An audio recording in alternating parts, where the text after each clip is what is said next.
Maman n'est pas morte, elle est sous le lit, a dit le garçon de 6 ans. L'enseignante a immédiatement appelé la police qui allait faire une découverte vraiment horrible. Abonnez-vous et écrivez dans les commentaires d'où vous regardez. Le soleil matinal filtrait à travers le pare-brise fissuré du pick-up Ford, alors qu'Anna ajustait sa prise sur le volant et jetait un coup d'œil dans le rétroviseur. Kyle était assis silencieusement sur le siège arrière, serrant une peluche d'ours délavée, son petit visage pressé contre la vitre. Les coutures de l'ours étaient usées et une oreille pendait plus bas que l'autre. Mais Anna avait appris depuis longtemps à ne pas suggérer de le remplacer. Cet ours était le dernier cadeau du père de Kyle avant l'accident, et il était devenu plus qu'un jouet. C'était son encre.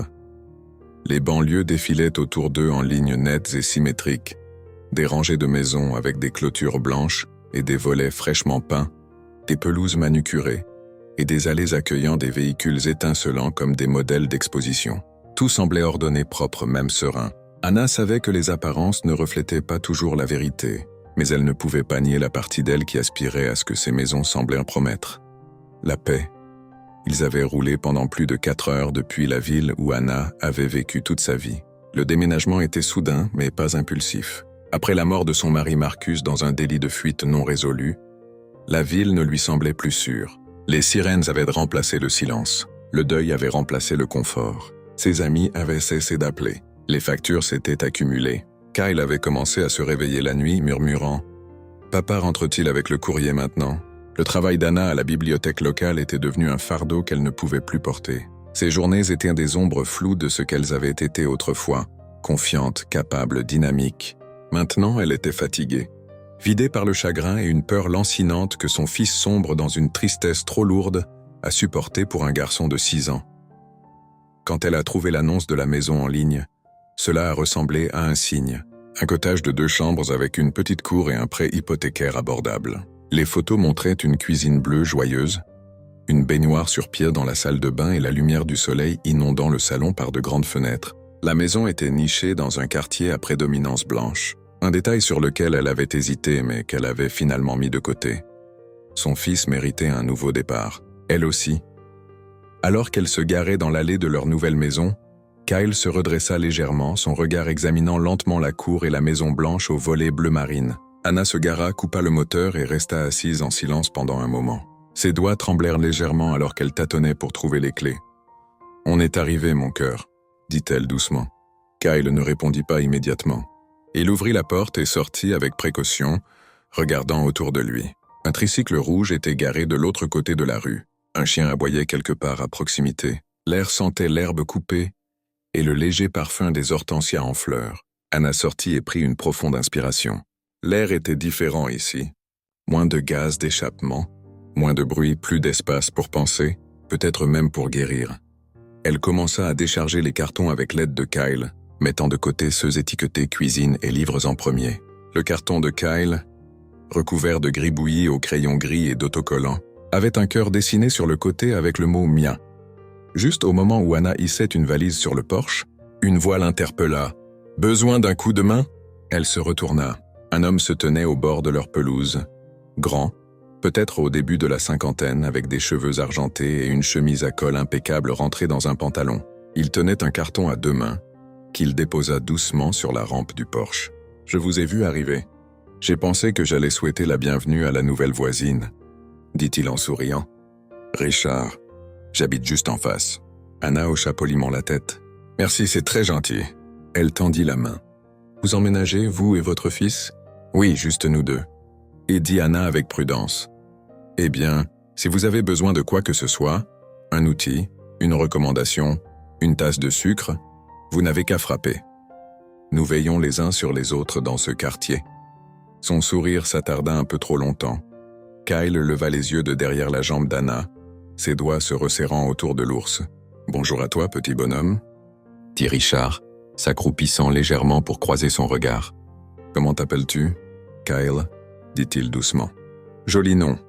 J'avais un chien nommé Clara autrefois. » Ricana Richard. Anna posa une main sur l'épaule de son fils, le guidant subtilement en arrière. « Nous apprécions l'accueil. Nous avons beaucoup à faire aujourd'hui. »« Bien, » dit Richard rapidement. « Je vous laisse vous y mettre, mais je repasserai plus tard avec une petite attention. » Ma femme faisait de la pâtisserie, mais je fais un excellent pain aux bananes. Il s'éloigna sans attendre de réponse. À l'intérieur, la maison était pleine de poussière et de possibilités. Anna essuya les fenêtres, déballa les articles de cuisine et laissa Kyle choisir la chambre qu'il voulait. Le garçon choisit celle avec la baie vitrée donnant sur la cour et commença à ranger ses jouets avec une efficacité surprenante. Ce soir-là, après un dîner à emporter manger sur le sol au milieu des cartons ouverts, Anna aborda Kyle et s'assit au bord du matelas. « Est-ce que ça te plaît, ici ?» demanda-t-elle. Kyle hocha la tête, somnolent. « C'est calme, oui. » dit Anna, balayant une boucle du front de son fils. « Céleste ?» Elle alluma la veilleuse, une douce lueur rose qui projetait des formes chaudes sur le mur. Puis elle embrassa la joue de son fils et se glissa dans le couloir. Dehors, à travers le rideau, elle vit Richard debout sur son porche, regardant dans sa direction. Elle s'éloigna rapidement de la fenêtre. Les jours suivants passèrent dans un tourbillon de déballage et d'installation. Kyle commença l'école le lundi suivant. Sa nouvelle école était bien financée. Les salles de classe étaient colorées et modernes. L'enseignante, Madame Tran, était amicale mais distante. Anna remarqua que les autres mères ne cherchaient pas beaucoup le contact visuel à l'heure du ramassage. Quelques-unes hochaient poliment la tête. Aucune n'initiait de conversation. Quand Anna essaya de parler à la directrice des programmes parascolaires, elle obtint des réponses vagues et des sourires pressés. À la maison, Richard se révéla être une présence fréquente. Il s'arrêta avec du pain aux bananes, puis plus tard avec des outils au cas où Anna aurait besoin d'aide pour resserrer les charnières des armoires. Il remarqua que leur boîte aux lettres avait besoin d'être redressée. Il apporta du courrier adressé à l'ancienne propriétaire. Chaque fois, Anna le remerciait mais ne l'invitait pas à entrer. Quelque chose dans sa présence semblait intrusif. Ses yeux s'attardaient trop longtemps. Ses questions glissaient trop près de sujets personnels. Un après-midi, Kyle lui dit « Monsieur Richard regardait par la fenêtre de la cuisine quand je coloriais. » Anna sentit une bouffée de colère mais ne la montra pas. « Qu'as-tu fait ?»« J'ai juste fermé le rideau. » Anna envisagea de le confronter mais hésita. Elle ne voulait pas créer de tension dans un nouveau quartier. Elle avait besoin de paix, de sécurité, de stabilité pour son fils. Mais le malaise persistait.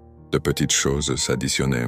Une fois, elle trouva sa porte d'entrée légèrement entr'ouverte alors qu'elle était sûre de l'avoir verrouillée. Une autre fois, la poubelle avait été déplacée de l'autre côté de la cour. Elle acheta un verrou à peine dormant pour l'intérieur de la porte de sa chambre et commanda une lumière à détecteur de mouvement pour le porche. Un soir, après avoir bordé Kyle, Anna s'assit dans le salon avec une tasse de thé, essayant de lire. Un léger bruit attira son attention. Elle regarda à travers le rideau et vit Richard marcher sur sa pelouse jusqu'à sa boîte aux lettres. Et il y resta.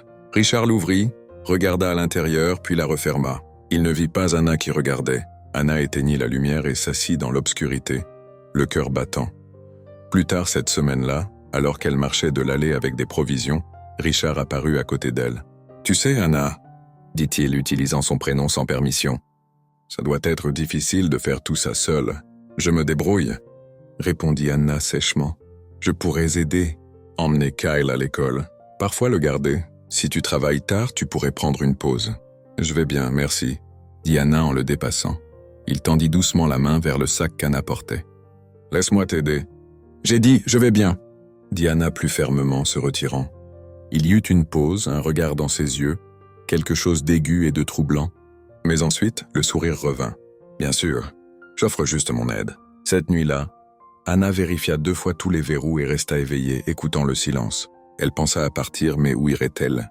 Combien de fois une personne pouvait-elle recommencer? Elle se tourna vers la fenêtre et vit la forme sombre de la maison de Richard. Les lumières éteintes, les stores tirés. Anna déglutit difficilement, serra la couverture plus fort autour d'elle et murmura dans le silence. « Nous sommes en sécurité ici. » Mais même en le disant, elle n'était pas sûre d'y croire. Le vent bruissait dehors. Quelque part, un chien aboyait, et Kyle dormait dans sa chambre, serrant son ours en peluche comme s'il sentait, lui aussi, que quelque chose n'allait pas. Les jours suivants se déroulèrent dans un étrange mélange de routine et de malaise. Anna essayait de se convaincre qu'elle s'adaptait simplement à un nouvel environnement, que l'inconfort qu'elle ressentait était le résultat du stress, de l'épuisement et des fantômes de son passé, murmurant parfois à travers ses pensées. La maison était calme, le quartier ordonné, et Kyle avait cessé de demander où était son père la nuit. C'était de bons signes, n'est-ce pas? des signes de guérison, de stabilité. Pourtant, il y avait des moments d'incidents petits, presque imperceptibles, qui tiraient sur ses nerfs comme des cordes invisibles. Les apparitions de Richard devinrent plus fréquentes. Il ne restait jamais trop longtemps, ne franchissait jamais de limites évidentes. Mais il y avait quelque chose dans son timing qui semblait trop précis, trop calculé. Il semblait toujours savoir quand Anna était seule à la maison. Il se présentait juste au moment où Anna rentrait du magasin, installait Kyle dans la voiture ou arrosait le rosier dans la cour avant. Un dimanche après-midi, alors qu'Anna désherbait le parterre de fleurs près du porche, elle entendit le craquement du gravier. Richard se tenait au bord de la pelouse, tenant une plante en pot. « J'ai pensé que vous pourriez avoir besoin de ça », dit-il en soulevant le pot. La lavande éloigne les insectes et sent bon. Anna força un sourire. « Merci, c'est gentil. » Il s'avança et la posa sur le porche. « J'ai remarqué que votre cour n'a pas beaucoup d'ombre. La lavande est rustique. Elle peut supporter le soleil. Vous semblez vous y connaître en plantes. Ma mère aimait son jardin, dit-elle. Elle disait qu'on pouvait savoir quel genre de personne quelqu'un est par la façon dont il traite sa terre. » Anna s'accroupit, ses mains gantées dans la terre, ne voulant pas croiser son regard. « C'est exact, bien sûr, » dit Richard, puis ajouta « Avez-vous besoin d'aide pour le reste ?»« Non, merci, » répondit rapidement Anna, époussetant ses mains. « J'ai ce qu'il faut. » Il ne bougea pas. « Vous êtes sûr ?» Elle leva les yeux à ce moment-là. « Oui, je suis sûr. » Il y eut à nouveau ce sentiment derrière ses yeux. Un moment d'hésitation, de calcul, mais ensuite il sourit et recula.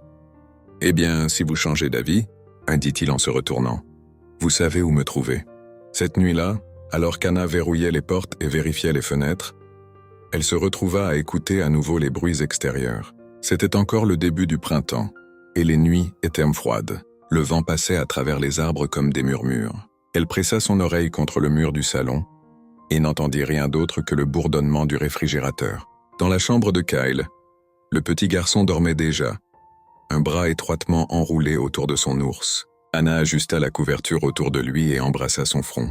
Puis elle retourna au salon et resta debout, fixant la lumière du porche, se demandant si elle avait toujours été aussi faible.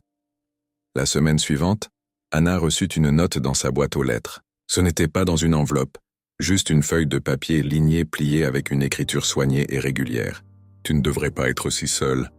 Certaines personnes ne sont pas aussi gentilles qu'elles le semblent. » Elle lut la phrase 3 fois, avant de la froisser et de la mettre dans la poche de son manteau.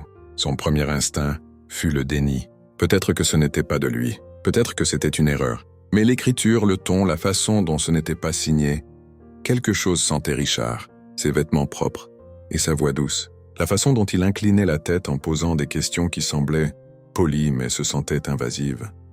Elle se dit de ne pas paniquer, mais le lendemain, elle remarqua une légère marque sur la porte arrière, comme si quelqu'un avait essayé la poignée. Quand Kyle rentra de l'école cet après-midi-là, il semblait silencieux. Anna lui prépara une collation, des tranches de pommes et du beurre de cacahuète, et lui demanda comment s'était passée l'école. « Bien, » dit Kyle, trempant une tranche de pomme dans le bol. « Est-ce que quelque chose s'est passé aujourd'hui ?» Kyle haussa les épaules. Monsieur Richard est venu à la cour de récréation pendant la récréation.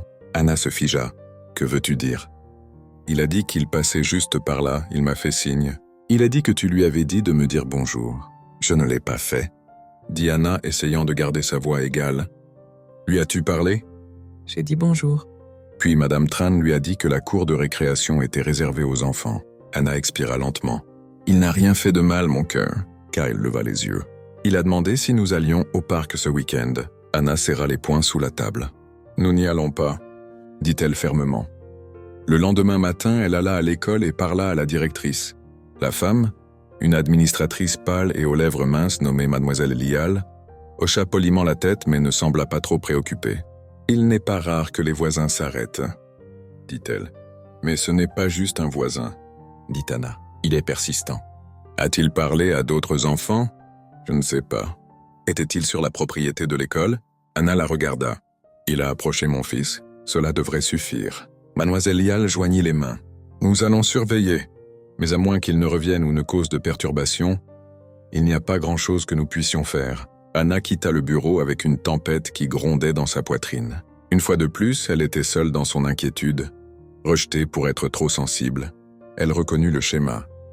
la rapidité avec laquelle l'intuition d'une femme noire était rejetée comme de la paranoïa, la façon dont sa parole portait moins de poids contre l'image d'un homme blanc soigné et à la voix douce qui faisait du pain aux bananes et aidait au jardin communautaire. Cette nuit-là, après que Kyle fut couché, Anna s'assit dans le salon, fixant son téléphone, se demandant si elle devait appeler la police, le signaler. Mais que dirait-elle? Qu'un voisin était trop amical, qu'il lui avait écrit une note qui n'était pas explicitement menaçante, qu'il avait fait signe à son fils, viendrait-il seulement? Au lieu de cela, elle envoya un SMS à une ancienne collègue de la bibliothèque nommée Denise. « As-tu déjà eu un voisin qui ne te semblait pas normal ?» D. Que veux-tu dire? Elle. Genre, trop impliqué et trop gentil, toujours en train de regarder. D. Fais toujours confiance à ton instinct.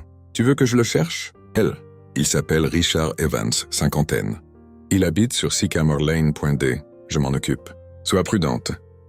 Anna fixa l'écran pendant un long moment avant de poser le téléphone. Elle vérifia à nouveau les verrous et plaça une lourde chaise contre la porte d'entrée. Puis elle s'assit sur le canapé et attendit que le sommeil vienne, mais il ne vint pas. Le lendemain matin, Denise répondit « Rien dans les archives locales. Mais j'ai trouvé un article d'il y a 5 ans dans un autre comté. Un homme nommé Richard Evans a fait l'objet d'une enquête pour harcèlement. Voisin, aucune accusation n'a été déposée. Il semble qu'il ait déménagé juste après. » L'estomac d'Anna se tordit. Elle appela la ligne non urgente de la ville et déposa un rapport. L'officier au téléphone semblait poli mais détaché, nota l'information et dit que quelqu'un y jetterait un coup d'œil. 2 jours passèrent, pas de suivi. Puis le jeudi, Kyle rapporta un autre dessin. Son enseignante l'avait agrafé à son dossier avec une note « Votre fils est très imaginatif ». Anna sortit le papier et le fixa. Les lignes de crayon dans le dessin montraient un petit garçon caché sous une table. Un homme se tenait à proximité, tenant une corde. Le garçon n'avait pas de bouche. L'homme n'avait pas d'yeux. Elle ne dormit pas cette nuit-là. Elle resta assise dans la chambre de Kyle, regardant son fils respirer, écoutant le faible bruit du système de chauffage et le craquement occasionnel de la vieille maison. Lorsqu'elle s'endormit finalement d'un léger sommeil, elle rêva de pas devant la fenêtre et d'un sourire trop large pour être réel. Les jours suivants, Richard commença à frapper à la porte au lieu de simplement traîner à proximité. Il avait toujours une raison. Un outil dont Anna pourrait avoir besoin. Un dépliant pour une réunion de surveillance de quartier, une boîte de biscuits. Chaque fois, Anna le renvoyait. Chaque fois, il s'attardait une seconde de trop. Un soir, il frappa alors qu'Anna préparait le dîner. Elle ne répondit pas. Il frappa à nouveau. Kyle se tenait près de la fenêtre, regardant. « Il est toujours là », murmura-t-il. Anna éteignit la cuisinière et resta immobile. Les coups s'arrêtèrent, puis la voix. « Anna, est-ce que tout va bien? Je voulais juste dire bonjour. » Elle ne bougea pas. 1 minute plus tard, des pas se retirèrent. Elle attendit d'être sûre que Richard était parti, puis sortit. Sur le paillasson se trouvait un petit paquet enveloppé dans un torchon. À l'intérieur, il y avait un cupcake et une note. « Tu n'as pas à avoir peur de moi. Je veux juste aider. Nous sommes une famille maintenant, n'est-ce pas ?» La note n'était pas signée. Anna n'appela pas la police cette fois. Elle fit un sac pour elle et Kyle. Elle se rendit à un hôtel à 20 minutes et s'enregistra pour la nuit. Mais quand elle revint le lendemain matin, la porte d'entrée était verrouillée. Tout semblait intact. Aucun signe d'effraction, aucun dommage. Le lendemain, Anna installa un 2e verrou, puis une caméra, puis des détecteurs de mouvement. Mais ce qu'elle ne pouvait pas installer, c'était un sentiment de sécurité. Il était parti. Elle regardait Kyle dormir chaque nuit, se demandant à quel point son fils comprenait, se demandant si elle avait déjà échoué à le protéger, se demandant jusqu'où cela devrait aller avant que quelqu'un d'autre ne voie enfin ce qu'elle voyait, parce que Richard n'était plus seulement un voisin, et elle commençait à craindre qu'il ne l'ait jamais été. Le vent balayait les rues tranquilles de Harper Hills. Ce lundi matin portait avec lui le léger bruissement des feuilles tombées et un silence qu'Anna avait appris à redouter. C'était le genre de calme qui ne rassurait pas. C'était celui qui s'enveloppait autour d'une maison et s'infiltrait dans ses coins comme du brouillard, épais et vigilant. Elle se tenait à l'évier de la cuisine, ses yeux fixés sur la fenêtre étroite au-dessus, regardant la petite silhouette de Kyle marcher sur le trottoir vers l'arrêt de bus. Normalement, Anna l'aurait accompagnée. Elle ne manquait jamais cela. Mais ce matin, tout était différent. Son fils s'était habillé tout seul, avait versé ses céréales et était sorti par la porte d'entrée sans plus qu'un adieu murmuré. Anna avait essayé de se lever, mais ses membres étaient lourds, ses pensées tourbillonnantes. Son corps lui faisait mal là où la corde lui avait coupé les poignets et les chevilles. Le souvenir de la moquette rugueuse et raflant son dos, les cris étouffés qu'elle ne pouvait pas pousser au-delà du bâillon, et l'obscurité menaçante sous le lit, s'accrochaient toujours à elle comme une seconde peau. Elle avait essayé de crier cette première nuit, essayé de se débattre et de se tordre, mais de la façon dont elle avait été attachée, elle pouvait à peine respirer, encore moins se battre. Richard était entré comme de la fumée. Invisible au début, un tour silencieux de verrou, un pas lourd sur la planche de plancher qu'elle pensait avoir réparé, puis le coup net, rapide, aveuglant, tout ce qui suivit vint par morceaux, le craquement du cadre de lit alors qu'elle était traînée, le poids du matelas au-dessus, l'obscurité et le silence. Kyle était à la maison.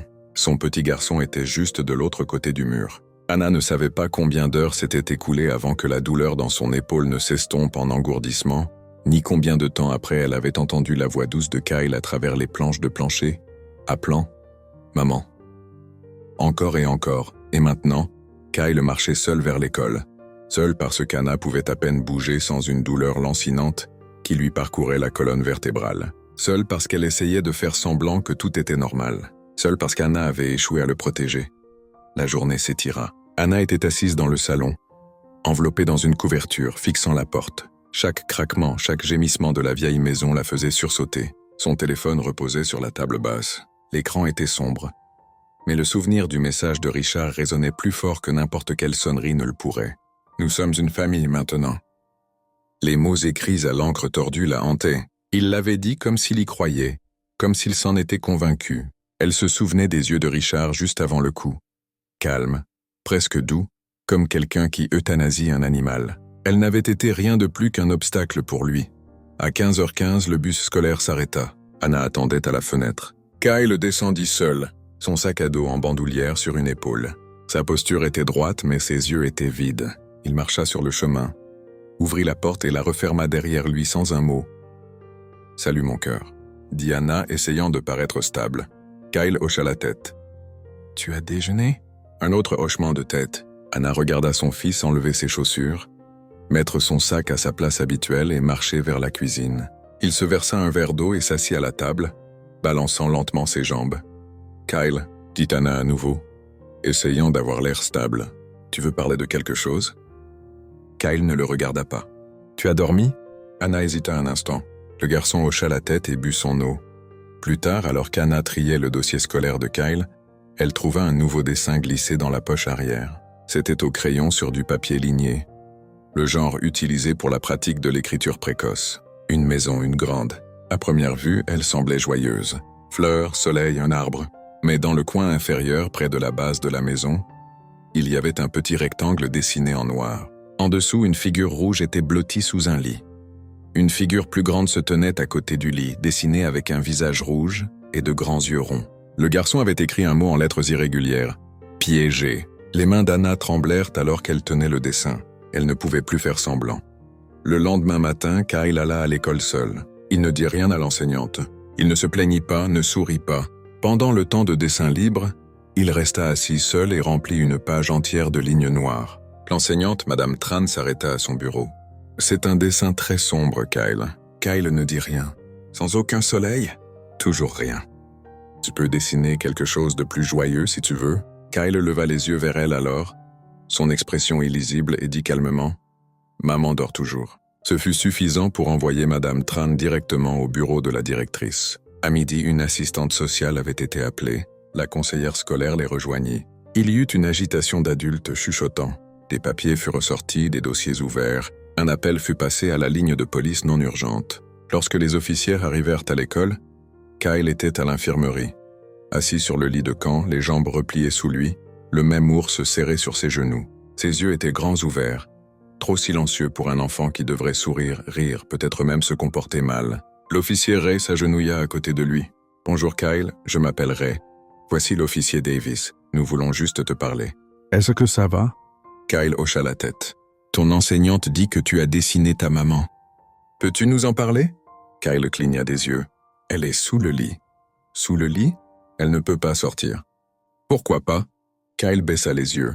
Oh, il a dit de ne pas la laisser sortir. Qui a dit ça? Je ne sais pas. Ray regarda Davis. Davis posa doucement une main sur l'épaule du garçon. Mon chéri, la dernière fois que tu as vu ta maman debout, c'était quand? Kyle réfléchit un instant. Vendredi soir, elle m'abordait, puis elle n'était pas là le matin. Elle est partie. Elle n'est pas partie. Elle était sous le lit. Ils signalèrent le cas. Anna fut retrouvée un peu plus d'1 heure plus tard. Les officiers frappèrent 2 fois et s'annoncèrent. Quand il n'y eut pas de réponse, ils essayèrent la serrure, verrouillée de l'intérieur. Davis appela le nom de Kyle. Il y eut une pause, puis le bruit de petits pas. La porte s'entr'ouvrit. Anna était sous le lit. Ses membres liés, sa bouche à peine capable de haleter, semi-consciente. Une ambulance arriva. Des voisins se rassemblèrent. L'histoire se répandit comme une traînée de poudre. L'un d'eux dit « Ça ne pouvait pas être lui, Richard. Il arrose notre pelouse. Il apporte des biscuits de Noël. » Mais c'était lui. Il avait une clé. Il avait attendu la tombée de la nuit, qu'Anna éteigne la lumière du porche, que Kyle soit au lit. Il avait su que les planches de plancher ne craqueraient pas s'il ne marchait que sur les bords. Il avait su quelle porte elle laissait déverrouiller lorsqu'elle se sentait en sécurité, puis il avait disparu. Une fois qu'Anna put parler, elle leur raconta ce qui s'était passé. Lentement, à travers des lèvres gercées et une voix murmurante, elle décrivit comment il était entré, comment elle avait été frappée, comment elle avait essayé de se battre, comment Richard avait souri en la traînant sous le lit. « Il a dit que Kyle serait mieux sans moi », murmura-t-elle à l'infirmière. « Il a dit qu'il prendrait soin de lui. » Kyle, pendant ce temps, était assis dans la salle d'attente de l'hôpital avec l'ours sur ses genoux. Une infirmière gentille lui donna des craquelins et du jus, mais il ne mangea pas. Ses yeux restèrent fixés sur les doubles portes, attendant. Quand ils firent rouler Anna, bandée et pâle, Kyle se leva et courut vers elle. Les retrouvailles furent silencieuses. Juste une petite main se glissant dans une main faible. Un « maman » à bout de souffle et un « je suis là » à peine audible. Cette nuit-là, sous surveillance policière, Anna fut admise à l'hôpital pour observation nocturne. Kyle fut placé en garde temporaire, jusqu'à ce qu'Anna soit assez bien. Ils promirent que ce ne serait pas long. Mais Kyle ne pleura pas, ni à ce moment-là, ni lorsqu'il fut conduit au refuge, ni lorsqu'on lui montra une chambre avec une couverture rose et une veilleuse en forme de lune. Il tenait juste l'ours et attendait. Il faudrait plusieurs jours avant qu'il ne dessine à nouveau. Et quand il le fit, il n'utilisa que du noir, que du rouge, que du silence. Dans le calme stérile et bourdonnant de la chambre d'hôpital, Anna fixait les carreaux du plafond comme s'il détenait des réponses. Son corps lui faisait mal d'une manière qu'elle ne comprenait pas encore. Son poignet brûlait toujours là où le tissu lui avait coupé la peau, et sa respiration était superficielle. Le bip des machines à côté d'elle semblait trop fort, trop mécanique, comme s'il lui rappelait à chaque impulsion qu'elle était toujours en vie, qu'elle avait survécu à quelque chose destiné à la détruire. La lumière fluorescente au-dessus vacilla une fois et resta stable. Devant sa porte, des voix murmuraient, des médecins, des infirmières, peut-être un autre policier, et à l'intérieur de sa poitrine, la peur s'enroulait, basse et stable. Elle n'avait été consciente que pendant quelques heures, mais pendant ce temps, elle avait appris suffisamment. Kyle était en sécurité. Il avait été retrouvé. Il avait été nourri. Une assistante sociale nommée Mademoiselle Washington lui avait été assignée et était restée avec lui la nuit précédente. Cette connaissance seule empêcha Anna de sombrer dans le désespoir. Pourtant, cela n'apaisa pas la rage sous ses côtes. Le cri qu'elle voulait laisser échapper, mais qu'elle ne laissait pas, car aucun son n'était assez fort pour exprimer la violation d'être arrachée à sa vie et enterrée vivante dans sa propre maison. Pire encore, c'était de savoir que son enfant avait marché sur les mêmes sols que son agresseur, avait dormi dans sa chambre pendant qu'elle était bâillonnée sous le lit. 2 détectives l'avaient déjà interrogée brièvement, doucement, avec la prudence des personnes qui connaissaient l'état fragile d'un corps nouvellement déterré. Elle leur donna le nom.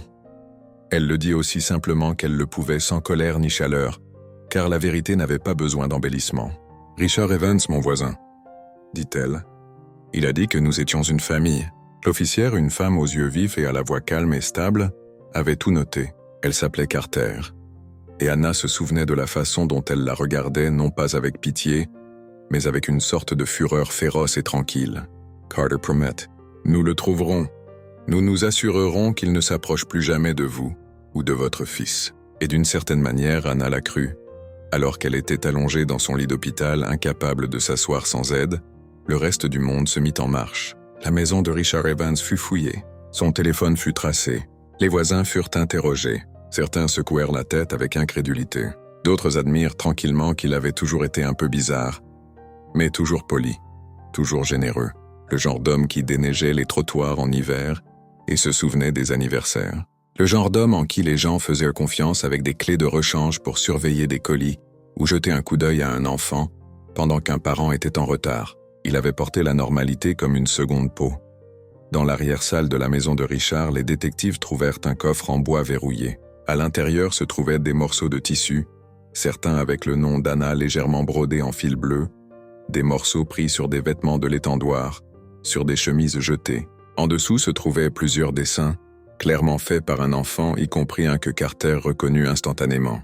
C'était une copie d'un dessin que Kyle avait déjà apporté à l'école, lui et sa mère debout dans un jardin. Ce dessin avait disparu il y a des mois, et il y en avait d'autres.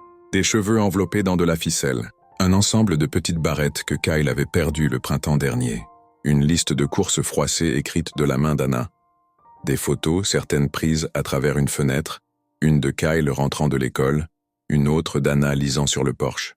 Et puis la note, nous n'avons besoin de personne d'autre. Elle était écrite en lettres capitales soignées et régulières, pas ouvertement menaçante au début, mais dans le contexte, c'était effrayant.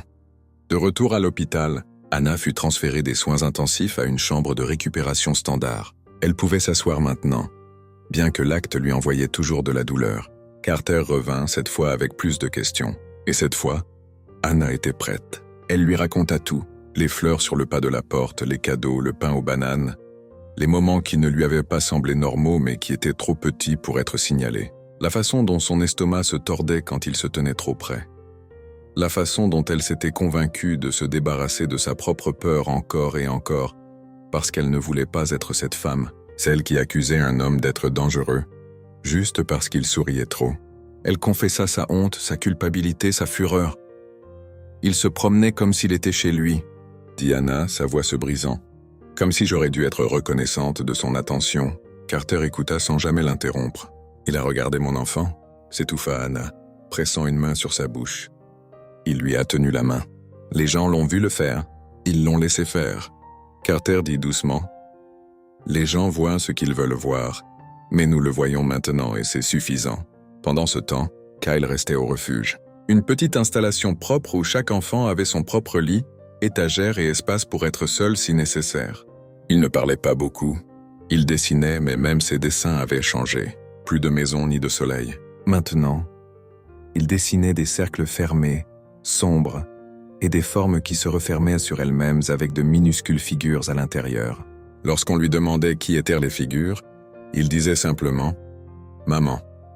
L'une des membres du personnel, une femme nommée Eva qui avait une voix douce et des cheveux ondulés qui rappelèrent les nuages à Kyle, fit de son mieux pour établir le contact. « Tu es très courageux », dit Eva un après-midi, s'agenouillant à côté de lui pendant que Kyle dessinait. Kyle ne répondit pas. « Peux-tu écrire quelque chose sur ton dessin ?» Kyle secoua la tête. Eva posa une main sur son épaule. « Ce n'est pas grave. Nous sommes là quand tu seras prêt. » De retour au poste de police, les preuves s'accumulaient. Le passé de Richard, autrefois scellé, commença à se fissurer. Il y avait eu un autre incident il y a 6 ans, une femme dans un autre état, une autre banlieue, le même schéma. Lettres, cadeaux, limite franchie. Elle avait déposé une ordonnance de non-contact, mais l'affaire avait tranquillement disparu, réglée sans tambour ni trompette. Il avait accepté une thérapie. Elle avait déménagé. Les détectives la retrouvèrent. Elle s'appelait Mary. Son histoire était étrangement similaire, et quand elle entendit le nom d'Anna, sa voix trembla. « Je savais qu'il recommencerait, » dit-elle. « J'ai essayé de le dire aux gens. Personne n'a écouté. » Avec le témoignage de Mary, Carter et son équipe déposèrent des accusations accélérées. Enlèvement, séquestration, mise en danger d'un enfant, cambriolage, harcèlement. La liste s'allongea. Richard n'était pas retourné chez lui depuis le jour où Kyle avait laissé entrer les officiers. Sa voiture fut retrouvée abandonnée près d'un parc d'État. Pendant des heures, il fut considéré comme disparu. Pendant des heures, Anna ne dormit pas. Puis il fut retrouvé assis calmement sur un banc dans une station-service à 3 villes de là, sirotant un café dans une tasse en mousse. Lorsque les officiers s'approchèrent, Il leva les yeux et sourit. « Je leur donnais juste de l'espace, dit-il. » Il partit tranquillement. Le procès commença lentement, comme ces choses-là. Motion, audience, déposition. Anna refusa d'assister à la première mise en accusation. Au lieu de cela, elle regarda la couverture médiatique depuis sa chambre d'hôpital. Richard se tenait là, la tête haute comme s'il était la partie lésée. Anna éteignit la télévision. Carter vint le lendemain matin. « Il a plaidé non coupable, dit-elle. Nous nous y attendions. Mais avec les preuves, les déclarations de témoins, le témoignage de Mary, l'affaire est solide. Nous allons demander l'absence de caution. » Anna hocha la tête. « Bien, Kyle va venir vous rendre visite aujourd'hui, » ajouta Carter. « Juste pour un petit moment. » Il l'a demandé. Les yeux d'Anna se remplirent de larmes, mais elle les retint. « Il va bien ?» « Il est silencieux, mais il va bien. » Une heure plus tard, la porte de la chambre d'hôpital s'ouvrit et Kyle entra, sa main tenue dans celle d'Eva. Il portait un pull rose et un jean. Ses chaussures étaient dépareillées, ses yeux fatigués. Anna s'assit lentement, ses bras tendus. « Salut, mon cœur. » Kyle ne parla pas. Il marcha jusqu'au lit, grimpa à côté de sa mère et la serra dans ses bras sans un mot. Ils restèrent ainsi pendant un long moment. Plus tard, alors qu'Eva et l'infirmière attendirent dehors, Anna toucha doucement le visage de Kyle. « Il t'a fait du mal ?» murmura-t-elle. Kyle secoua la tête. « Il t'a parlé ?» Kyle hocha la tête. « Qu'est-ce qu'il a dit ?»« Que tu dormais, que je devais être sage, que nous étions une famille maintenant. » L'estomac d'Anna se retourna. « Ah, mais je savais qu'il mentait. » ajouta Kyle. « Comment ?»« Parce que tu dis toujours que la famille est synonyme de sécurité, et je n'étais pas en sécurité. » Anna embrassa le sommet de la tête de son fils. « Tu es en sécurité maintenant. » Dehors, Carter se tenait à côté d'Eva, regardant à travers la petite fenêtre de la porte. « Ils auront besoin d'aide ?» dit Eva. « Ils en auront, » répondit Carter. « Mais pas seulement maintenant, pas seulement du système. Ils ont besoin de gens qui écoutent. Ils auront ça aussi. » Et alors que le soleil se couchait derrière les nuages et que le vent se levait à l'extérieur de l'hôpital, Anna et Kyle se tenaient serrés l'un contre l'autre dans un silence plus profond que les mots, un silence plein de douleur, de survie et du premier espoir fragile de guérison. La vérité était révélée maintenant, et elle ne serait plus jamais enterrée. La lumière dans la chambre d'hôpital avait changé. Elle ne projetait plus de carrés de lumière dure sur les murs blancs, mais s'était adoucie en quelque chose de plus doux, de plus chaud, comme le calme du début du printemps fondant lentement dans l'été. Anna pouvait sentir la différence non seulement dans les rayons de soleil qui touchaient le sol chaque matin, mais aussi dans la façon dont ses mains ne tremblaient plus lorsqu'elle prenait un verre d'eau. La guérison vint lentement, comme la marée. Pas une inondation, mais une insistance tranquille sur le fait que les choses ne feraient pas toujours aussi mal. Après presque 2 semaines de soins médicaux et d'observation, elle fut libérée. Elle traversa les portes coulissantes avec une canne dans une main, gardant son autre côté stable alors que la douleur dans ses côtes la tirait de côté. L'air frais frappa son visage comme un baptême. Le monde était toujours là. Des arbres, des voitures, le chœur des oiseaux, et son fils l'attendait près de la voiture, petit et les yeux écarquillés, serrant un sac en papier rempli de ses marqueurs préférés et d'une barre de céréales à moitié mangée. Kyle s'assit sur le siège arrière, pendant qu'Eva conduisait. Le trajet fut silencieux. Ils ne retournèrent pas à la maison de Sycamore Lane. Cet endroit était bouclé. Une scène de crime pour l'instant. Et même si ça n'avait pas été le cas, Anna savait qu'elle ne pourrait jamais revenir. Il ne lui appartenait plus, même si son nom était toujours sur le bail. Certaines maisons deviennent hantées au moment où la sécurité s'effondre. Elle ne voulait pas que Kyle mette les pieds dans cette cuisine à nouveau, ou passe devant la chambre où sa mère avait été cachée comme une poupée cassée. Au lieu de cela, il fut reconduit à un refuge temporaire pour les victimes de violences domestiques et d'agressions. Ce n'était pas un refuge au sens traditionnel. Cela ressemblait à une modeste rangée de maisons de ville nichées derrière un centre communautaire en briques rouges. Chaque unité avait sa propre porte d'entrée, une petite cour et des fenêtres qui laissaient entrer le soleil du matin. Il y avait aussi d'autres familles là-bas, des femmes avec des enfants. Certaines enceintes, d'autres plus âgées, toutes marchant sur le même chemin invisible vers la restauration. Leur unité était simple. 2 chambres, une salle de bain, une petite cuisine avec des armoires pâles et un sol stratifié, un canapé modeste, une table à manger, des draps propres. Anna était reconnaissante pour chaque centimètre carré. Elle se déplaçait lentement dans l'espace, toujours souffrant. Son corps raide mais fonctionnel, ses mouvements étroitement surveillés par Kyle, qui restait à portée de main pendant les premiers jours. Ils établirent de nouvelles routines, petit déjeuner à base de flocons d'avoine et de bananes, matinées passées à des examens médicaux ou des séances de thérapie, après-midi au parc voisin, soirées avec des livres d'images. Et la nuit, Kyle dormait blotti contre le côté d'Anna, ses petits doigts serrant fermement la main de sa mère, comme si lâcher prise pouvait signifier le perdre à nouveau. Anna ne s'y opposa pas. Elle avait aussi besoin de ce contact.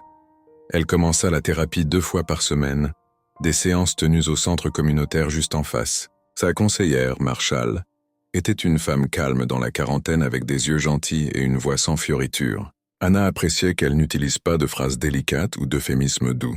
Marshall posait des questions directes et attendait tranquillement les réponses sans se précipiter, sans trop insister. « Comment dormez-vous »« Je ne dors pas. Je continue de rêver que je suis toujours sous le lit. » Et Kyle, il n'en parle pas, mais il sursaute quand le grille-pain clique. Marshall hocha la tête. « Les enfants en savent plus que nous ne le pensons. Ils vous regardent. Ils ressentent tout. Je sais, » murmura Anna. « Et c'est ce qui me terrifie le plus. » Kyle avait aussi des séances avec une thérapeute pour enfants nommée Jordan, une femme avec des foulards colorés et des étagères pleines de jouets doux et de fournitures de dessin. Lors des premières visites, Kyle ne parla pas. Il dessinait toujours en lignes noires épaisses, des cercles dans des cercles, des maisons sans fenêtres, des soleils aux rayons en colère. Mais un jour, il prit un crayon jaune et coloria le bord de la page, puis un autre. Puis il ajouta un petit arbre. Quand Jordan demanda ce qu'était l'arbre, Kyle répondit « C'est là où nous vivrons ensuite ». Anna pleura quand elle entendit ça. Eva rendait souvent visite, apportant des fournitures d'art, des collations, ou parfois juste de la compagnie. Elle s'asseyait avec Kyle pendant qu'Anna faisait la sieste. Elle les aida à demander de l'aide, à s'occuper des formalités administratives, s'assura que les factures médicales d'Anna étaient acheminées par le fonds des victimes. Anna n'avait jamais été du genre à demander de l'aide facilement, mais elle apprit rapidement que la survie exigeait une communauté. Ce fut Eva qui lui trouva un emploi à temps partiel à la bibliothèque locale, juste 10 heures par semaine, ranger les livres pour enfants et organiser l'heure du compte. Anna hésita au début. Était-ce trop tôt? Et si elle faisait une crise de panique? Et si quelqu'un lui touchait l'épaule? Et si elle reculait devant un groupe de tout petits? Mais Eva l'encouragea doucement. Tu n'as pas besoin d'être parfaite. Tu as juste besoin de te présenter. Alors elle le fit. Son premier jour fut calme. Des mères et leurs enfants vinrent, s'assirent sur le tapis et écoutèrent un bénévole lire des histoires sur des animaux qui parlent et des princesses courageuses. Anna resta sur le côté empilant des livres, évitant le contact visuel. Mais quand un petit garçon commença à pleurer et que le bénévole s'embrouilla, Anna se retrouva à s'avancer, s'agenouillant et murmurant « Tu veux que je lise ?» Il hocha la tête à travers ses larmes, et c'est ce qu'Anna fit. Sa voix était douce, tremblante au début, mais elle devint stable alors qu'elle tournait les pages. Alors qu'elle tournait les pages, elle leva les yeux et vit Kyle au fond de la pièce qui regardait. Son fils ne sourit pas, mais ses yeux étaient écarquillés d'une chose qu'Anna n'avait pas vue depuis des semaines. Cette nuit-là, Kyle se blottit sur ses genoux et murmura « Tu ressemblais à nouveau à toi-même ». Anna ne répondit pas. Elle le serra juste plus fort. Au cours des semaines suivantes, d'autres pièces commencèrent à se mettre en place. Anna recommença à cuisiner de repas simples, rien d'élaboré, mais assez pour que leur maison temporaire sente l'habiter. Kyle retourna à l'école, bien qu'il restât silencieux et réservé, évitant les questions, restant près de l'enseignante, ne parlant que lorsqu'on s'adressait à lui. Pourtant, il y avait des signes. Il recommença à dessiner non seulement des cercles, mais des jardins, des oiseaux, même un garçon avec des tresses debout à côté d'un grand arbre. Il se fit un ami, un garçon timide nommé Daniel qui partageait ses bâtons de colle et disait que son ours était cool. Il ne lui raconta pas ce qui s'était passé. Il n'en avait pas besoin. Anna se retrouva à discuter avec d'autres femmes au centre. Le soir, elle buvait du thé dans la cour commune. Des histoires étaient tranquillement échangées autour de la table. Une femme qui s'était enfuie avec 3 enfants. Une autre qui était partie au milieu de la nuit, avec rien d'autre qu'un sac à main et une clé de voiture. Il y avait du chagrin dans chaque voix, mais aussi de la force et aussi de l'humour. Une sororité tranquille forgée dans le feu. Un après-midi, Anna était assise à la table de la cuisine, remplissant une demande pour un appartement plus permanent. L'unité de transition était temporaire, et on leur avait donné 4 mois de plus avant de devoir déménager. Il ne savait pas où il se retrouverait, mais pour la première fois, elle ressentit quelque chose qui ressemblait à de l'espoir. Kyle était assis à côté, dessinant. Quand Anna jeta un coup d'œil, elle vit une maison, une nouvelle, différente d'avant. Elle avait des fenêtres, des fleurs, une petite balançoire dans la cour avant. « Comment s'appelle celle-ci » demanda doucement Anna. Kyle leva les yeux. « Notre maison pour toujours. » Anna retint ses larmes. « Puis-je vivre là aussi ?» Kyle hocha la tête, mais ajouta ensuite « Sans serrure sur les portes extérieures. » « Non, » dit Anna. « Plus jamais. » Cette nuit-là, Anna aborda son fils. Kyle regarda le plafond. « Maman !»« Oui ?» Quand je ferme les yeux, parfois je vois encore le noir. « Je sais, » murmura Anna. « Mais maintenant je pense à l'arbre, celui de mon dessin. Et puis le noir devient plus petit. » Anna balaya une boucle du visage de son fils. « C'est toi qui as fait cet arbre. » Kyle sourit un peu. Quand les lumières furent éteintes et que la nuit s'installa autour d'elle, Anna resta éveillée un instant. Elle pensa à l'avenir, aux dates d'audience, aux témoignages, au fait de devoir se tenir à nouveau dans une pièce avec Richard, de devoir voir son visage. Son corps trembla. Mais ensuite elle se souvint du garçon à la bibliothèque qui avait cessé de pleurer quand elle lisait. Elle se souvint de la façon dont la voix de Kyle était revenue. Lentement mais sûrement, elle se souvint des autres femmes, Olivia et Joy, qui partageaient leurs histoires et lui tenaient la main. Elle revenait non pas à la vie qu'ils avaient avant, mais à quelque chose d'autre. Quelque chose de durement gagné et de tendre. Ce n'était pas parfait. C'était réel. Il tenait toujours debout. L'air extérieur commençait enfin à sentir l'été. Assez chaud pour enlever les vestes à la mi-journée. Assez frais pour garder les fenêtres ouvertes sans être étouffant. Le matin, le chœur des oiseaux filtrait à travers les rideaux fins de la maison de ville, doux et répétitif comme un bourdonnement d'enfant. Anna avait recommencé à se réveiller avant son réveil, non pas à cause de cauchemars cette fois, mais à cause de la légèreté. Une petite partie de son corps ne se tendait plus en défense. Elle ne sursautait plus au réveil. Les images sombres n'avaient pas entièrement disparu, mais elles reculaient, comme de la fumée à chaque nuit qui passait. Cela faisait presque 2 mois depuis la nuit terrifiante où elle avait été retrouvée. La maison de ville où elle et Kyle vivaient maintenant portait encore les signes révélateurs d'une vie de transition. Des valises rangées dans les coins, des meubles légers éparpillés avec parcimonie, une tasse ébréchée qui appartenait autrefois à quelqu'un d'autre. Mais quelque chose avait changé. La cuisine sentait la cannelle et le café le matin. Kyle avait couvert le réfrigérateur de dessin, le ruban adhésif se décollant sur les bords, le papier flottant lorsque la porte s'ouvrait. Et il y avait, à nouveau des chaussures près de la porte, 2 paires placées soigneusement côte à côte. Il n'y avait pas de serrures à l'extérieur. Anna était assise à la table à manger un soir, Kyle à côté d'elle avec un crayon entre les doigts. Le garçon était penché sur un nouveau carnet de croquis. Eva l'avait apporté cette semaine-là. Anna jeta un coup d'œil. Sur la page, Kyle avait dessiné une maison avec de grandes fenêtres, un grand arbre à côté et 2 figures debout devant. Au-dessus d'eux, un arc-en-ciel s'étirait dans le ciel. « Comment s'appelle celle-ci » demanda doucement Anna. Kyle leva les yeux.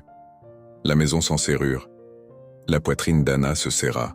« C'est un bon nom. » Kyle hocha la tête et continua de colorier. Sa langue dépassait légèrement par concentration. Il avait ajouté une 3e figure, cette fois une plus petite avec une queue de cheval et des lunettes rondes. « C'est bon, semblait-il dire. » Ce fut un petit moment, mais Anna le garda précieusement. Les dessins avaient changé. Les lignes lourdes et les formes sombres avaient été remplacées par de la couleur. Pas tout le temps, pas sur toutes les pages, mais assez. Il y avait à nouveau du bleu et du jaune. Il avait même vu du rose. À l'école, Kyle avait recommencé à parler. Son enseignante envoyait des notes à la maison rapportant qu'il s'était fait un nouvel ami, un garçon nommé Daniel qui s'asseyait à côté de lui et racontait des histoires de grenouilles. Il participait au cercle. Il lisait à voix haute. Il souriait. Pourtant, il y avait des ombres. Un matin, une porte claqua dans le couloir du centre communautaire, et Kyle laissa tomber sa cuillère à céréales et fondit en larmes. Anna s'agenouilla et le tint jusqu'à ce que les tremblements cessent. La nuit, Kyle rampait parfois dans son lit sans parler, n'ayant besoin de rien de plus que d'entendre la respiration de sa mère. Et parfois, il pleurait dans son sommeil, murmurant des mots qui brisaient le cœur d'Anna. Mais ils continuaient d'avancer. Ils le faisaient tous les deux. Anna continua son travail à la bibliothèque. Ses heures avaient légèrement augmenté, et elle dirigeait maintenant une petite heure du conte hebdomadaire pour les enfants du quartier. Cela avait commencé avec seulement 3 familles, mais la nouvelle s'était répandue.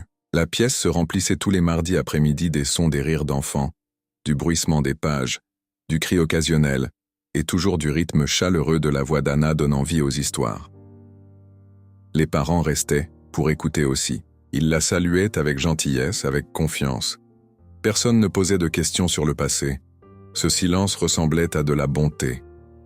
Un après-midi, Eva arriva tôt pour aller chercher Kyle à l'école. Ils s'assirent ensemble sur un banc, sous le grand arbre que Kyle avait dessiné tant de fois, attendant la sortie. Quand Kyle apparut, son visage s'illumina. Il courut vers Eva et prit sa main sans hésitation. « J'ai fait quelque chose », dit Kyle. Il sortit le morceau de papier plié de son sac à dos et le lui tendit. C'était un dessin d'Eva, et Kyle, assis sous l'arbre avec des mots écrits en dessous en lettres capitales irrégulières. « Parfois, le soleil te trouve quand tu ne regardes pas. » Eva retint ses larmes. « C'est magnifique. »« C'est pour le mur, » dit Kyle, « pour que les autres enfants puissent le voir et se sentir mieux. » Ce soir-là, Eva donna le dessin à Anna et ils l'épinglèrent sur le panneau d'affichage dans le couloir d'entrée du centre communautaire. Il était accroché au milieu des œuvres d'art d'autres enfants séjournant dans les unités de transition, des pièces lumineuses de résilience qui murmuraient de la douleur, oui, mais aussi de la survie. Les séances d'Anna avec sa thérapeute devinrent plus profondes. Elle parlait maintenant de la nuit sous le lit, non seulement par éclairs et fragments, mais en phrases complètes. Elle admit comment le temps s'était étiré, comment elle s'était convaincue qu'elle mourrait sans être retrouvée, et comment la pensée que Kyle était toujours en vie avait été la seule chose la maintenant attachée à la respiration. « Il y a eu un moment, » dit-elle à Marshall un après-midi, « où j'ai pensé, si je ne sors jamais, j'espère qu'il ne me trouvera pas comme ça. J'espérais qu'il m'oublierait avant de me voir comme ça. » Marshall resta silencieuse un instant, puis dit « Mais il n'a pas oublié, et il ne vous a pas trouvé. Il vous a sauvé. » Anna hocha lentement la tête. « Oui, il l'a fait. » Les mots restèrent dans son esprit longtemps après la fin de la séance. Kyle n'avait pas seulement survécu, il s'était battu. Il avait dessiné son chemin vers la vérité. Il avait parlé à quelqu'un, et grâce à cela, Anna était toujours en vie. Quelques semaines plus tard, Carter vint avec des nouvelles. « Le procès est fixé, » dit-elle. « Audience préliminaire d'abord, puis sélection du jury. Ce sera un processus, mais ça avance. » Anna expira. « Dois-je témoigner ? Probablement oui, mais nous vous préparerons. Vous ne serez pas seul. » Anna hocha la tête. « Et Kyle, il n'aura pas à témoigner. Nous utiliserons ses déclarations et les œuvres d'art. Il y a suffisamment de preuves concordantes. » Anna ne répondit pas tout de suite. Ses mains tremblaient légèrement. Elle les pressa l'une contre l'autre. « Il me verra, » dit-elle finalement. « Il me regardera et pensera qu'il possède encore un morceau de moi. » L'expression de Carter se durcit. « Il ne possède rien. »« Je le sais, » dit Anna, « mais il ne le sait pas. Nous le lui rappellerons. » En attendant, la vie continuait. La classe de Kyle prépara une exposition d'art à afficher dans le couloir de l'école. Les parents étaient invités. Anna était nerveuse. Les grandes foules la rendaient encore anxieuse, mais Kyle la supplia de venir. Quand ils arrivèrent, le couloir bourdonnait de bruit. Des tables bordèrent les murs, chacune couverte de dessins, de collages et de sculptures en papier, argile et morceaux de carton. Le dessin de Kyle était la pièce maîtresse de l'exposition de sa classe. Il le montrait, lui et sa mère, debout sous un arc-en-ciel, tous deux tenant des ballons. Au-dessus se trouvaient les mots « Même après la tempête, nous sommes toujours ensemble ». D'autres parents passèrent et sourirent. Quelques-uns s'arrêtèrent et commentèrent les couleurs, l'écriture. Anna se tenait derrière Kyle, une boule dans la gorge. Un petit garçon s'approcha et montra le dessin du doigt. « C'est toi ?» demanda-t-il à Kyle. Kyle hocha la tête. « C'est joli ?» dit-il. « Merci » s'entendit répondre Anna. Quelque chose se dénoua à l'intérieur d'Anna en écoutant.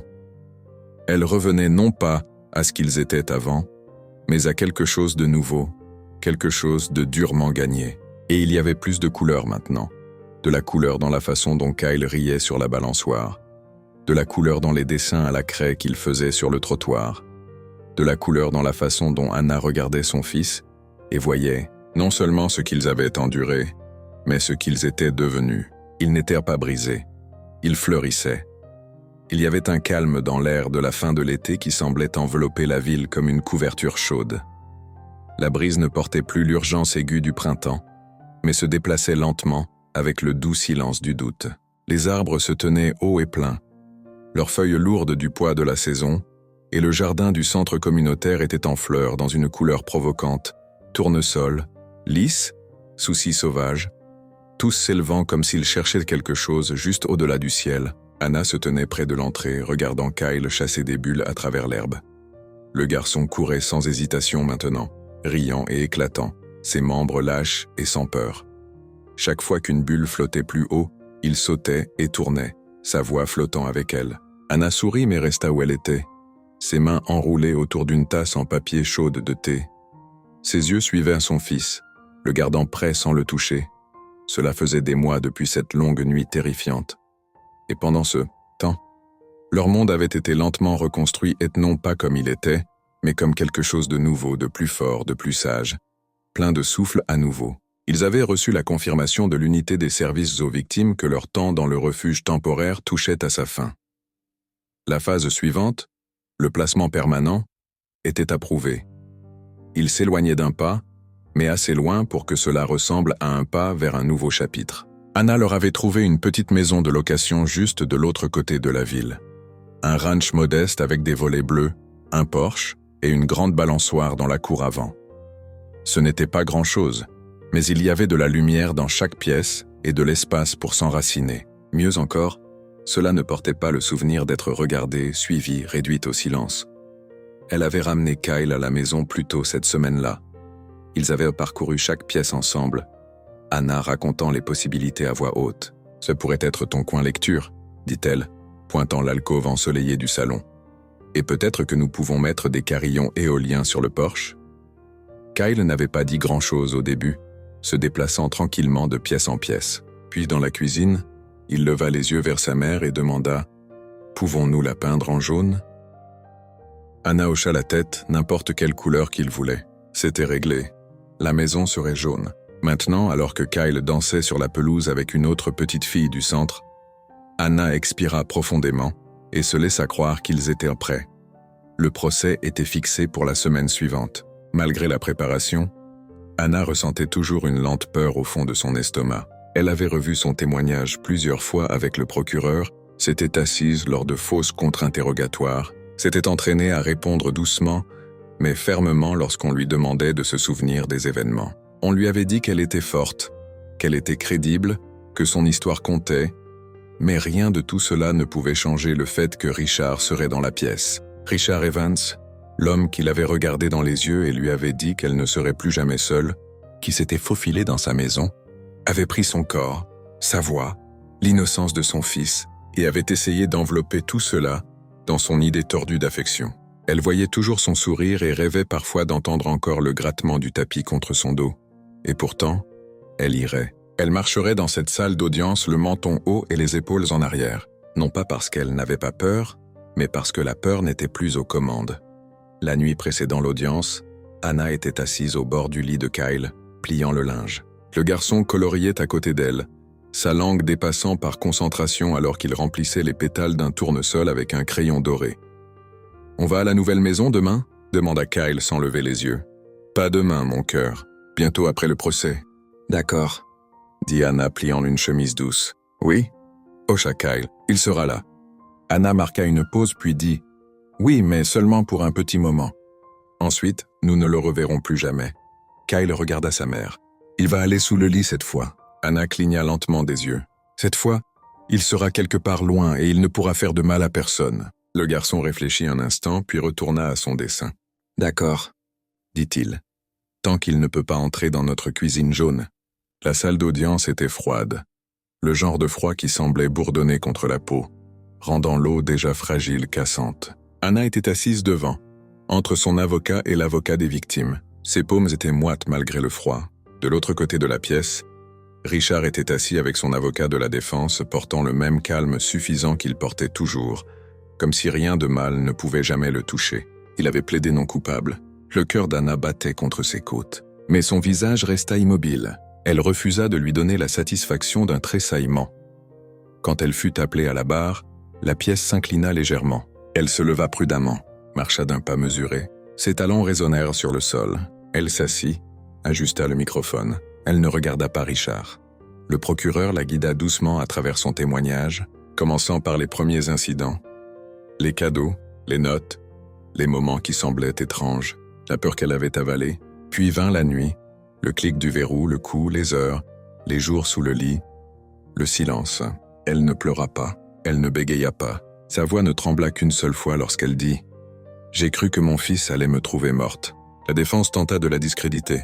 Ils insinuèrent qu'elle avait surréagi, que la relation avait été amicale, qu'il y avait peut-être eu confusion, une mauvaise interprétation, un traumatisme déformant la mémoire. Anna regarda l'avocat de la défense dans les yeux et dit « Je n'étais pas confuse, je n'imaginais pas les choses. Il l'a planifié, il m'a ligoté, il m'a enfermé sous le lit et a laissé mon fils seul pendant 3 jours. Il lui a dit que nous étions une famille. » Elle se leva, la tête haute. Mary, l'ancienne voisine de Richard, témoigna ensuite.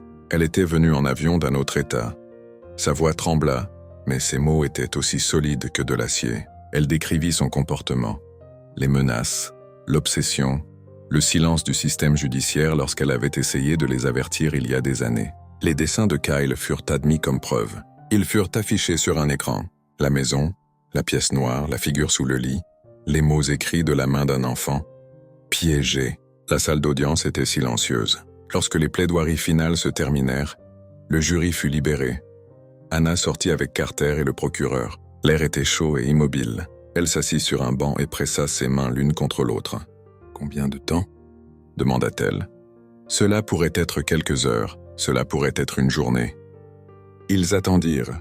Le verdict tomba ce soir-là. Coupable de tous les chefs d'accusation d'enlèvement, séquestration, mise en danger d'un enfant, tentative d'ingérence dans la garde. Le juge le condamna à 25 ans de prison sans possibilité de libération conditionnelle pendant les 15 premières années. Une ordonnance d'interdiction à vie fut accordée. Il ne devait avoir aucun contact direct ou indirect avec Anna ou Kyle pour le reste de sa vie. La pièce retint son souffle. Au moment où la sentence fut lue, Anna relâcha le sien. Ils emménagèrent dans la nouvelle maison 3 jours plus tard. La cuisine fut peinte en jaune. Les fenêtres restèrent ouvertes. Les serrures n'étaient que sur l'intérieur. Kyle décora sa chambre avec des dessins et colla un panneau sur sa porte qui disait « Zone de sécurité ». Il invita Daniel à venir. Ils construisirent des forts et racontèrent des histoires. Il rit. Il courut pieds nus dans l'herbe de la cour. Il fit un nouveau dessin pour le réfrigérateur. Il les montrait, lui et sa mère, debout dans un champ sous un arc-en-ciel, portant des capes de super-héros. Anna l'encadra. Un soir après le dîner, Kyle s'assit à côté d'elle sur les marches du porche. Le crépuscule peignait leurs ombres longues et douces. « Oh maman, oui? Pouvons-nous rester ici pour toujours ?» Anna regarda la cour. Des lucioles clignotaient paresseusement dans la lumière déclinante. « Je l'espère, mon cœur. » Kyle hocha la tête. « Si un enfant a peur un jour, je leur raconterai ce que nous avons fait, que nous nous en sommes sortis. » Anna tendit la main vers la main de son fils. « C'est une belle chose à partager. » Kyle s'appuya contre elle. « Ce n'est plus effrayant. Même pas un peu. » Puis il ajouta « Juste parfois. »« mais je le dessine. » Anna embrassa le sommet de sa tête. « C'est ça, être courageux. » Ils restèrent assis là jusqu'à ce que les étoiles apparaissent une par une, jusqu'à ce que le ciel soit à nouveau plein. Et pour la première fois depuis très très longtemps, le silence autour d'elle était paisible. Pas de pas qui craquent, pas de murmures à travers les planches de plancher, pas de serrures sur les portes extérieures, seulement le vent, seulement le rire, seulement la maison. Si cette histoire vous a touché, n'oubliez pas de vous abonner pour plus d'histoires vraies et puissantes. Partagez cette vidéo avec quelqu'un qui a besoin de l'entendre et n'oubliez pas de regarder nos autres vidéos. Vous ne voudrez pas manquer ce qui suit.